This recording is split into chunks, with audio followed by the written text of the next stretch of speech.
সাইয়েদনা আবু বকর সিদ্দিক রাদিয়াল্লাহু তাআলা আনহুর বাবা বলতেছে, হে সন্তান, হাদিহি ইলহাতুকা সুম্মুল উলা ফাসজুদ লাহা, হাদিহি ইলহাতুকা সুম্মুল উলা। ও আমার আবু বকর, তোমার সামনে যেই মূর্তিটা দেখতেছো, এই মূর্তিটা হলো সর্ববৃহৎ, সর্বমর্যাদার অধিকারী, সর্বশ্রেষ্ঠ একটা মূর্তি, প্রতিমা, যাকে আমরা রব হিসাবে মানি। ঠিক আছে কিনা? হযরত সাইয়েদনা আবু বকর সিদ্দিকের বাবা বলতেছে, ফাসজুদ লাহা, অতএব তাকে সিজদা করো। ঠিক আছে কিনা? হিন্দুরা তাদের প্রতিমাকে সিজদা করে কিনা? ঠিক অনুরূপভাবে হযরত আবু বকর সিদ্দিকের বাবা বলতেছে, ফাসজুদ লাহা, অতএব তুমি এইটাকে একটু সিজদা করো। হযরত আবু বকর সিদ্দিক নিজে নিজে সেই প্রশ্ন উত্তর মিলাই নিতে পারে নাই। আবু বকর সিদ্দিক সিজদা করে নাই।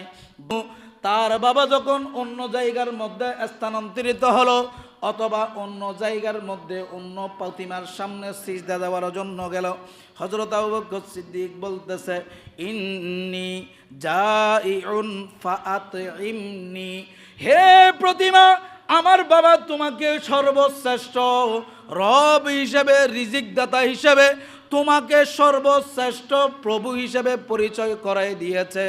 ইন্নী জাইউন, অতএব আমি ক্ষুধার্ত, তুমি ফাআতইমনি, আমাকে খাবার দাও। প্রথম প্রশ্ন করলো। দ্বিতীয় প্রশ্ন হলো, ইন্নী আরিন ফাআকসিনি, হে প্রতিমা, ইন্নী আরিন, আমি বস্ত্রহীন, আমার শরীরের মধ্যে কাপড় নাই, এখন তুমি আমাকে কাপড় ব্যবস্থা করে দাও।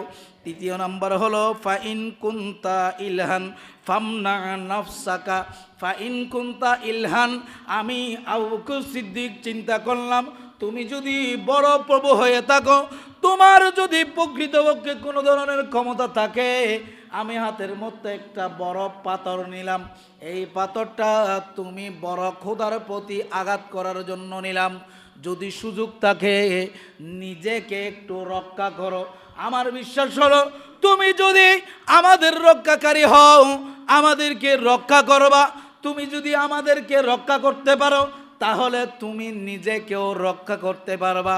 অতএব আমি আবু বকর, তুমি কোথাকে এইভাবে পাথরের মাধ্যমে আঘাত করতে যাচ্ছি, যেই কথা সেই কাজ, এই পাথর মেরে ওই বড় কোদার মাথা অথবা অঙ্গের মধ্যে কোনো একটা অংশ ভেঙ্গে দিল। সুবহানাল্লাহ। ঠক করে যখন আওয়াজ হলো, বাবা দৌড়াই আসলো, কি হয়েছে দেখতেছে মাথা নাই, হাত নাই, পা নাই, যে কোনো একটা জায়গা নেই। বাবা কি ব্যাপার, তুই এরকম করলি কেন? বাবাকে উত্তর দিল, যেই কোদা তুমি বলেছ, যেই কোদা আমাদেরকে সর্বশ্রেষ্ঠ কোদা হিসাবে আমাকে পরিচয় করাই দিচ্ছ, এই কোদার কাছে আমি 3টা প্রশ্ন করেছি, আমি ক্ষুধার্ত, আমাকে খাবার দাও, আমার বস্ত্র নেই, কাপড় নেই, কাপড়ের ব্যবস্থা করে দাও। তুমি যদি সত্যিকারের খোদা হয়ে থাকো, আমার আঘাত থেকে নিজেকে রক্ষা করো। আমার প্রশ্নের উত্তর তো দিতে পারে নাই, বরং সে আমি যখন আঘাতটা করলাম, অন্তত নিজেকে রক্ষা করা দরকার ছিল কিনা। আমি আঘাত করে দিলাম, ভেঙে গেলে কিছু করার। এখন বাবা ডাক ছাক, মা যা হামসাম যা করার দরকার সব কিছু করে ঘরের মধ্যে আসলো।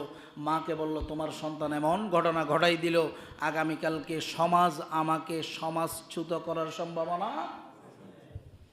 তাইলে বাবার আগান্বিত হবে কিনা? ধমক দিচ্ছে, বারবার ধমক দিচ্ছে। হযরত সাইয়েদনা আবু বকর সিদ্দিকের মা হযরতে আবু বকরের বিষয়ে বলতেছে, হে আমার প্রাণপ্রিয় স্বামী, আমার আবু বকরকে আপনি ধমক দিয়েন না। ওই স্বামী প্রশ্ন করলো, ধমক না দিলে, শাসন না করলে এই সন্তানের কি অবস্থা হবে?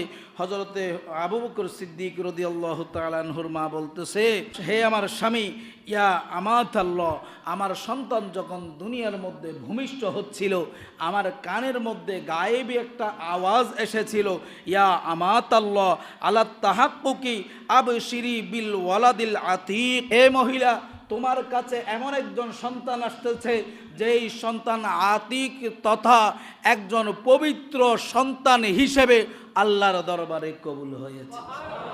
শুধু তাই নয়, ইসমুহু ফিস সামাই আস-সিদ্দিক, এই সন্তানের নাম আসমানের মধ্যে সিদ্দিক রাখা হয়েছে।